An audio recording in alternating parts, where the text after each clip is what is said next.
guys, and welcome back to my channel. I'm feeling extra tan today. I don't know. Can you guys see a difference? Do I look tan? I feel tan. Today's video is going to be a reading wrap up for March, and we're going to be talking about all the books that I read in the last month. And it was only 6 books. I feel like this is going to be a quicker video, but I also feel like it gives me a little more time to dive into these books and talk about how I felt about them, the ratings, and yeah, just to give you a good detailed explanation on these books and whether you want to read them or not too. So if you haven't already, go ahead and get yourself a cup of coffee, hit the like button down below, hit the subscribe button if you haven't, and let's jump into the video. Alright, so we're going to start with the first book that I read in March, and that was Into the Tide by Laura Pavlov. That is her newest release in the Cottonwood Cove series. That is book 1. So if you're familiar with Laura Pavlov, she writes a lot of small town romances.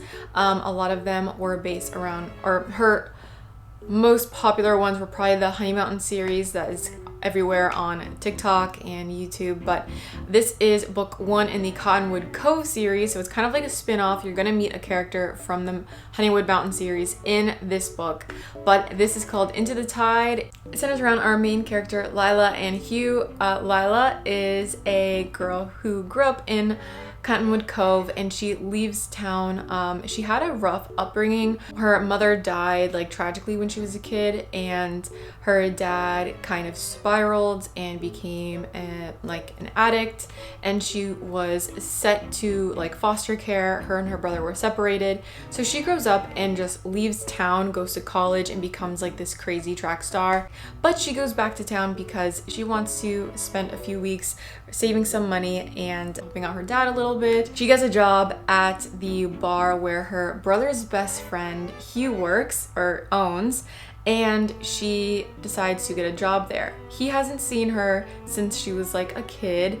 They grew up together. He's a couple years older than her, and when she comes into town, he's kind of blown away by how much she's grown up. Kind of cringe, I know, but stick with me here. Yeah, it is a brother's best friend's romance. It's like a forbidden romance, and I really liked it. I thought it was really cute. The setting was adorable. We have like a lake house type of vibe. We have the small town cliquey community where everybody knows everybody and everyone's family. And then we have the dynamics, which is really cool, with Lila, her brother, and her father, and their relationship just trying to repair all the damage that was done when they were kids. So I really liked that they talked about those issues as well in this book, but it was a really cute small town romance. I think if you're into small town romances, you should definitely check it out. It's on Kindle Unlimited. I highly recommend checking it out if you haven't already, or if you are familiar with the Honey Mountain series and you want to keep reading some of her books, go ahead and do it because it was pretty adorable. The next book I want to talk about is Dark Shores by Danielle L. Jensen. I talked about this in a reading as many books as possible in 24 hours vlog, and that was a hot mess, but the book was not. It was very good. I loved it. I love Danielle L. Jensen. I had high hopes for this book because I gave the Bridge Kingdom series a 5 stars,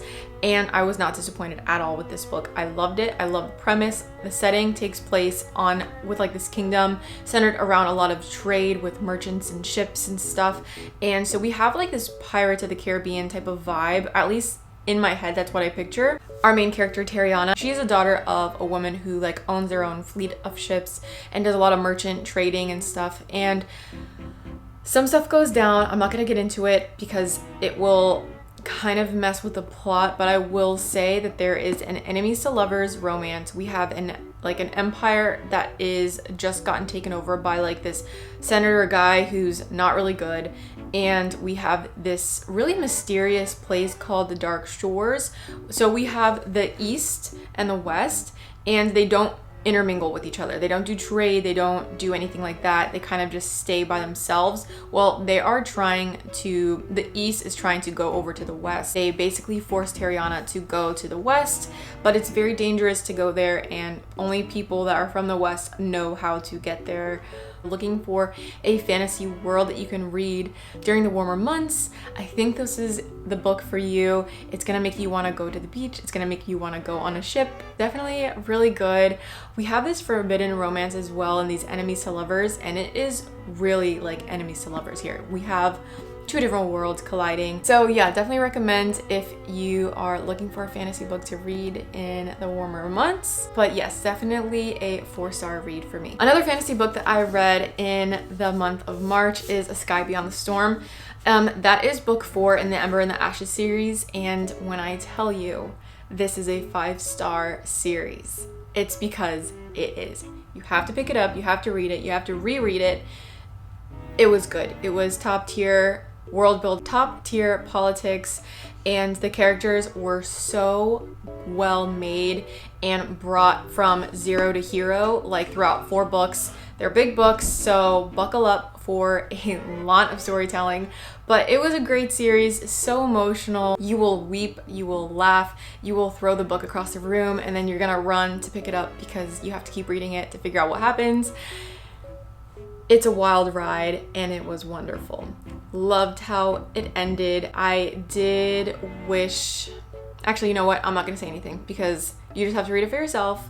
But it was a 5-star series for me, and yeah, I think it's a YA fantasy series, so you're not gonna get spice or anything like that. It's not that kind of fantasy book. It's definitely more of like an epic fantasy, but you have really great subplots and side characters, so you're gonna get a lot of different points of view in this book. If you're interested in that, this is definitely the fantasy book for you.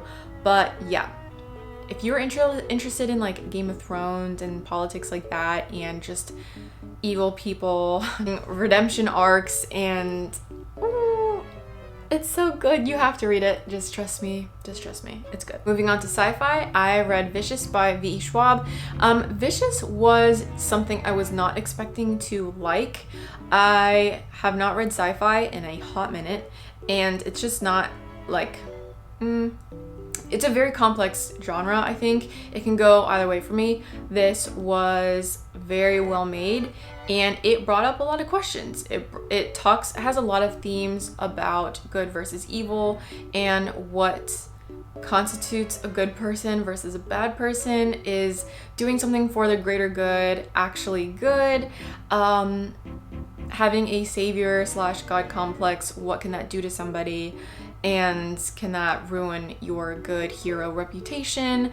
There is so much that goes on in this book, and I think there's a sequel called Vengeful, but I feel like this is a standalone book. So I don't know if I'm gonna read book 2, but I do recommend Vicious. It was a 4-star read for me. I didn't give it 5 stars only because the beginning was kind of confusing and a slow start for me as well, but I think for a lot of people it could be a 5-star book. I loved The Invisible Life of Addie LaRue. That was a 5-star read for me. So if you like her writing, if you like sci-fi, if you like darker stories, I think you should really pick this book up. You will love it. Then I read Indigo Ridge and Juniper Hill by Devney Perry. This is book 1 and 2 in the Eden series.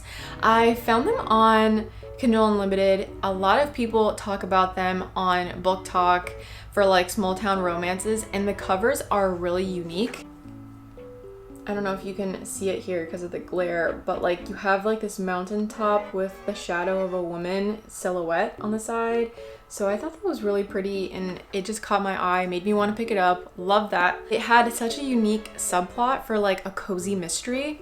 So if you don't know the Eden series, we have the Eden family, which is like this founding family in this small town in Montana called Quincy. Our main character in book 1, she is the new chief of police, and she is really just trying to win the hearts of the community because her grandfather is the mayor, so she doesn't want it to be like, she doesn't want the community to feel like it was nepotism that got her the job versus merit. So she's really just trying to prove herself. And there's a mystery that goes on in the town. The only thing I didn't really like about this character was our main character's name was Winslow.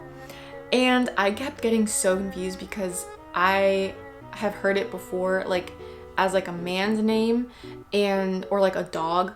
So I don't know, she went by Win in the book, but just sometimes it threw me off. I don't know if that's the case for you when you read other books. But sometimes the names just, I feel like, aren't creative enough, or they're too creative, and it's like, you could have made it something different. But anyway. I think it was a really cute book. I think I gave this book a 4-star rating, 4.5 stars. It was pretty interesting in my opinion, and the romance was really cute. I think that you do get insta love kind of, but they're trying to ignore that because they are really just trying to focus on themselves and their businesses and not get tied up in relationship drama. So yeah, they're kind of fighting their feelings for each other, but it's inevitable that they're gonna get together. So if you're interested in anything like that, then I think you'll like this book. I think the subplot really is what stood out for me and made this book so much more unique and interesting. So that's why I gave it a higher rating. Now, Juniper Hill, which is book 2 in the Eden series, centers around one of the younger Eden brothers and a new girl in town as well. She is a single mom, kind of running away from home. She comes from a wealthy family and she's trying to start over in this town. She becomes a housekeeper for the hotel owned by the Eden family, and she gets a loft for rent by one of the brothers. So yeah, I gave this book a 3-star rating, maybe 3.5 stars. It wasn't bad, honestly. It was good. The reason why it wasn't like wow factor for me was the storyline started with this kind of inevitable attraction to these people that was like magnetic and kind of cheesy. Not my favorite type of storyline. Also, the climactic plot twist towards the end of the book really just didn't wow me. It seemed pretty unrealistic and not necessary for the book. I feel like they could have gone in a different direction with it. Regardless, I think it was still a cute story. The single mom trope with a baby and then a guy like being okay with someone like a woman who has a child with somebody else and is trying to make up for that, you know, become like a fatherly figure. I think that's really cute. So yeah, it had some pros and some cons. I think you should just read it regardless. If you're interested in just reading the Eden series, I will be reading the rest of the series hopefully in April. But yeah, book 1 and 2 were definitely high on my recommendations list if you're interested in like a small town romance. But that's it, guys. That is all the books that I read in March. Like I said, it wasn't a lot, but I really enjoyed them all, and I think you will too. So go ahead and pick them up. Check them out. Let me know what you think. If you've already read them, let me know in the comments if you like them or not. And yeah, until next time, I will see you in my next video. Bye!